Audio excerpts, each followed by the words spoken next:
Good morning, everyone. It's good to see you all again. And yeah, there's been a lot of changes in our world. There's so much information that's out there right now, and so much more for us to learn from. So let's get into this topic of metabolic syndrome or disease, and then just look at some of the things that we, from our perspective, can do both to help ourselves and to help others around us. So, what are the leading causes of disease globally and within South Africa? And it's interesting to see that the major cause of death in the world, in fact, is what we call non-communicable diseases. So it's non-infectious, it's non-communicable diseases that account for over 70% of all deaths. And these are things like cardiovascular diseases, cancer, respiratory diseases like the chronic obstructive pulmonary disease, diabetes, which is a result of obviously overweight situations. And then also, according to South African, we do have some of the issues obviously with infectious diseases like HIV and TB, which is one of our big concerns in South Africa. But the non-communicable diseases such as diabetes, cardiovascular diseases, and cancers are rising and expected to keep rising and go up. And obviously in South Africa, we also recorded as the interpersonal violence and road traffic injuries, which also contribute to death. But I think it's important to note that non-communicable diseases are one of the biggest causes of death, whether we're talking South Africa or globally. And some of the projections is that, the WHO projects that by 2030, non-communicable diseases will cause nearly 3/4 of all global deaths. And that's driven by the fact that we have aging populations, urbanization, and most importantly, I think, the unhealthy lifestyles that too many of us have. Infectious diseases like HIV and AIDS and TB, as I've mentioned, will in fact decrease, they say, but are significant in Africa and sub-Saharan Africa, because it's a double burden that we see with the non-communicable diseases such as the cardiovascular disease, cancers, diabetes, and respiratory tract problems that we have. And all of these things relate to lifestyle, and they relate to things that we can prevent. So what are the World Organization and other bodies throughout the world, what are they recommending? What do they put forward? They, believe it or not, promote healthy lifestyles, taking whole food diets, regular physical activity, and avoiding tobacco and alcohol. It's brilliant stuff, but it's not really carried through in policy, and we don't, as the main population, hear too much about that. They also suggest universal health coverage, that access to vaccines, treatments, and early screening for diseases. Again, wonderful, I suppose, if these things are doing what they purportedly are supposed to do, and you have the resource to utilize them. Policy interventions, things like addressing social determinants of health like poverty, education, and housing, and good. Those things are important, that we need to look at those to help people to look after themselves at the end of the day. In South Africa, the focus is, as you can see, I think particularly with this national health insurance that they're trying to push in, strengthening primary care for early diagnosis and treatment of non-communicable diseases and communicable diseases as well.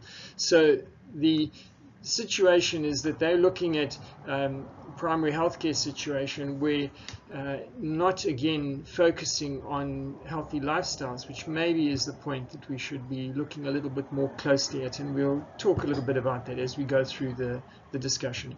And then to combat risk factors, things like reduced smoking, alcohol abuse, unhealthy diets, and sedentary behaviors. So those are all things that I think are really important and good that we should do. And then they talk about public health campaigns, but how many public health campaigns do we see that actually make a real major difference at the end of the day? It goes down to, I think, more practical things. And then they speak also about addressing violence and road safety. Yeah, things that could be looked at. But what are the do you think that the causes and the major problem at the end of the day is?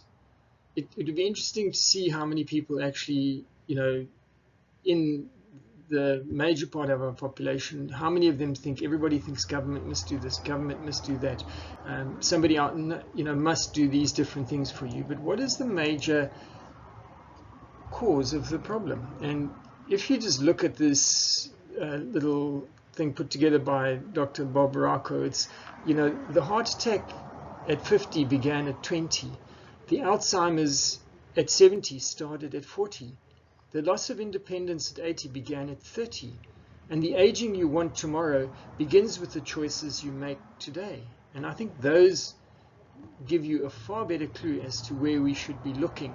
Instead of managing disease, we should be managing health at the end of the day. And that's the approach that I think we should take. It's something to do with our lifestyle, and being that it's something that we can in actual fact do, something that we can control if we want to.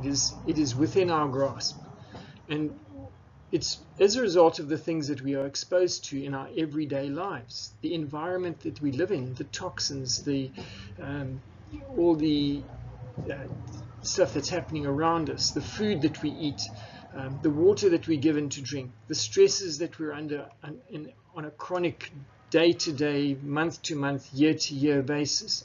They all lead to non-communicable diseases, and the statistics are showing us that this is the major cause of death and disease. And maybe we should take account of that and begin from there to do something about it. These are all preventable, as they are lifestyle diseases and choices that we can make. So we can make a difference. And the question is how. This is where metabolic syndrome actually comes in. All lifestyle diseases and non-communicable diseases actually result from metabolic syndrome or disease.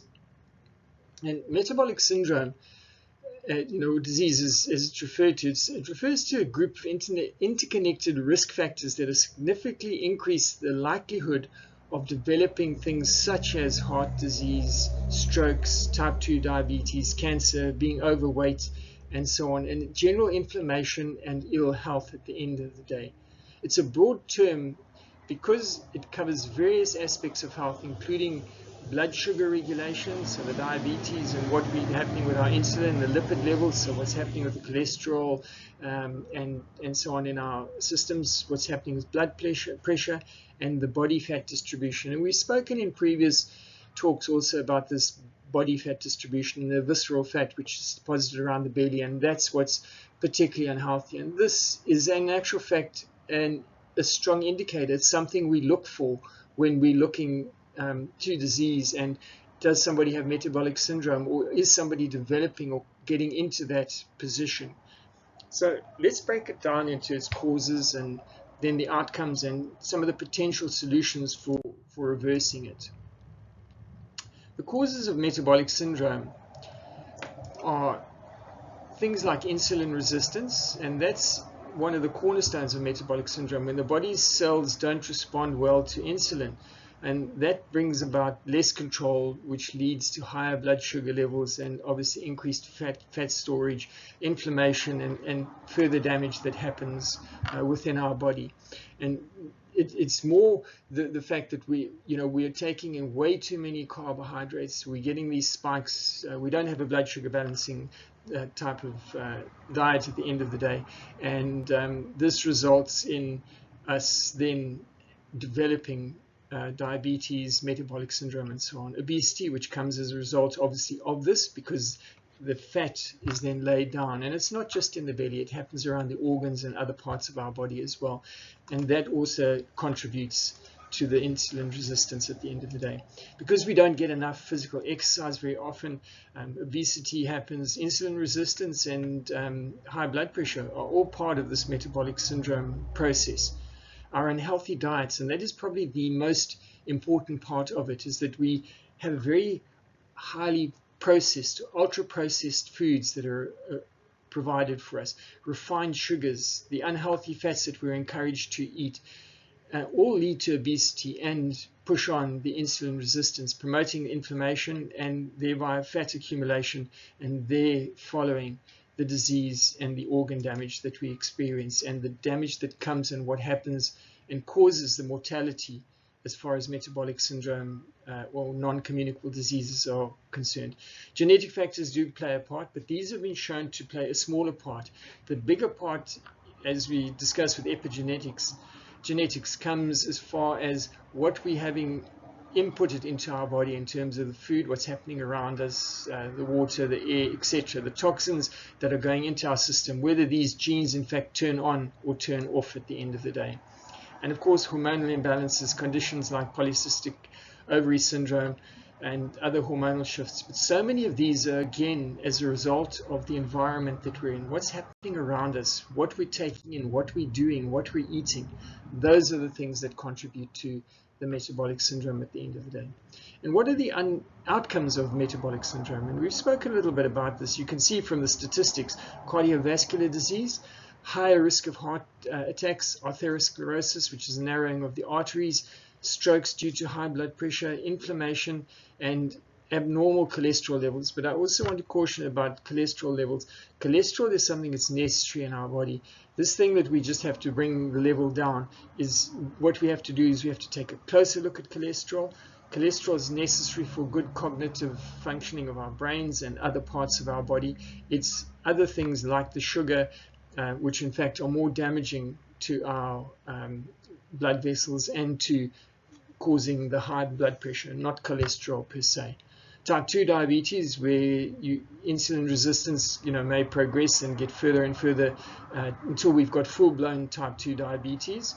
And that's a major risk factor for cardiovascular disease, nerve damage, kidney disease, and many other organs of the body, peripheral neuropathy, eye damage. It causes damage in all sorts of areas, and that's as a result, again, of the inflammation and the excess refined sugars, carbs that we're taking in. This thing of non-fatty liver disease or non-alcoholic fatty liver disease that's becoming more and more common, and it's a fat accumulation in the liver that's seen in often with people who have this metabolic syndrome, or in fact they're finding more and more of the population in fact are developing this NAFLD, and this can lead to liver inflammation, scarring, and liver failure.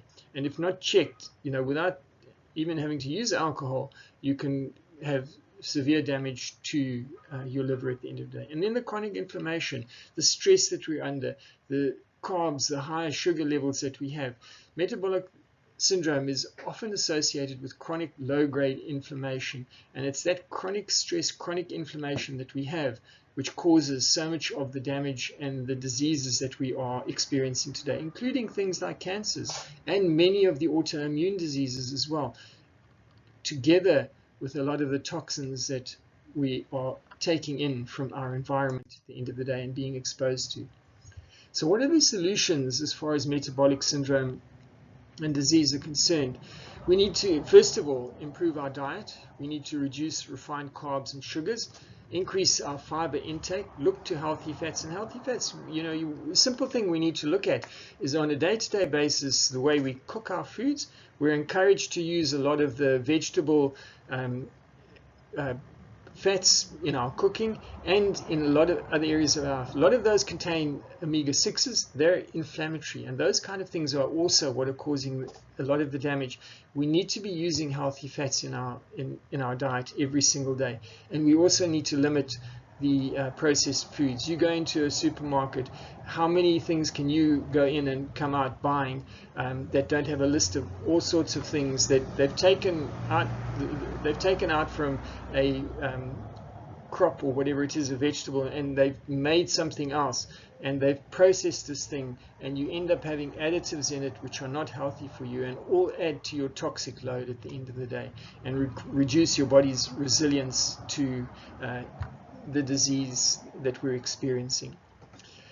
We need to get regular physical activity, and it doesn't mean you've got to do aggressive stuff all the time. You need to move. You need to get something like an hour and a half of good exercise spread out through the week. Whether you're taking a brisk walk, you're having a good walk, you're getting a run, there's things that you can do which improve your cardiovascular health at the end of the day.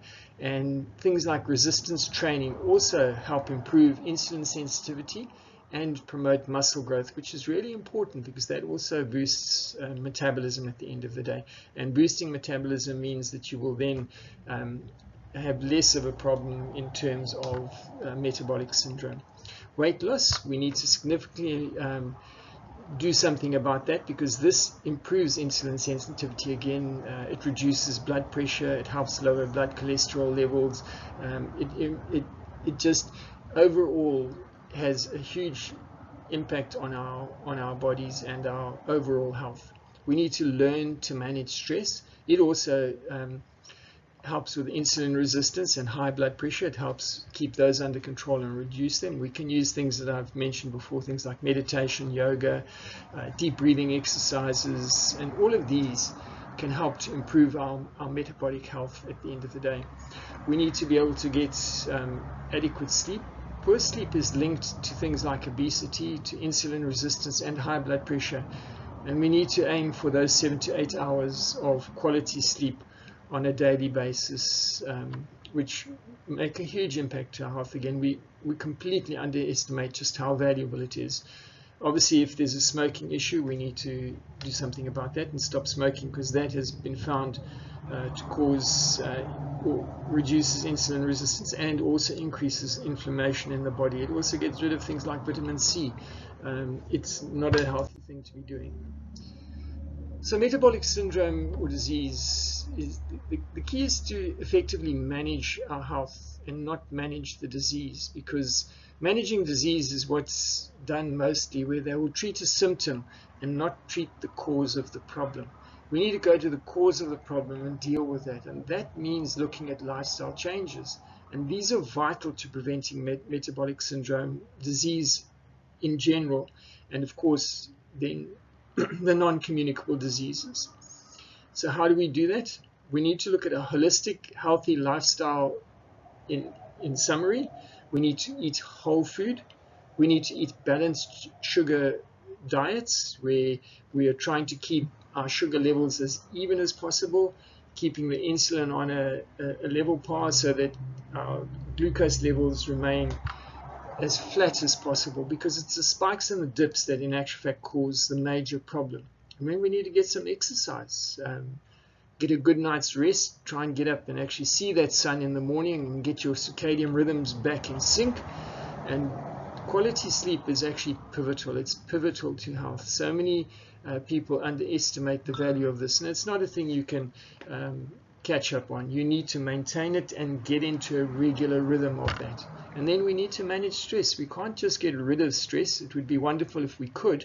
We've got to learn to manage it at the end of the day. And then the other very important thing is to develop good relationships, keep relationships cordial, and also have your community around you, have your people around you. That makes such a difference just in terms of being able to help, to share, and for your health in general. It has been found to be absolutely vital at the end of the day. So let's look at some of the NEOLIFE supplements that we can use, because obviously in our everyday diets and everyday life, it's very often difficult to get all of these things, because just the nutrient value of the food that we are given, the processed food that we are given, does not have a lot of these things that we need. So some of the things that we can use and that we can promote from a NEOLIFE perspective are things like CoQ10. It's good for heart health. Statins reduce the amount of CoQ10, so if somebody is using a statin for cholesterol, they should also be using CoQ10. Age also, as we get older, we produce less CoQ10, so we need that. And CoQ10 is really important for mitochondrial health and energy, and the ATP that we need. And if you understand, mitochondria are the engine blocks, or the engines in our system that's required to give us all of the energy that we have. So absolutely vital that we keep that up and strong at the end of the day. Salmon oil, omega-3, powerful anti-inflammatory and good for cardiovascular health and brain health at the end of the day. So again, getting the omega-3s and trying to balance out that we from the omega-6 that we have. It's an international or global thing where what we're getting in our diets and with the oils that we are being provided, we have an imbalance and we have an excess of omega-6 there. We need to reduce that, and we then need also, as I say, to make sure that we get good quality omega-3. And that's the thing about NEOLIFE omega-3.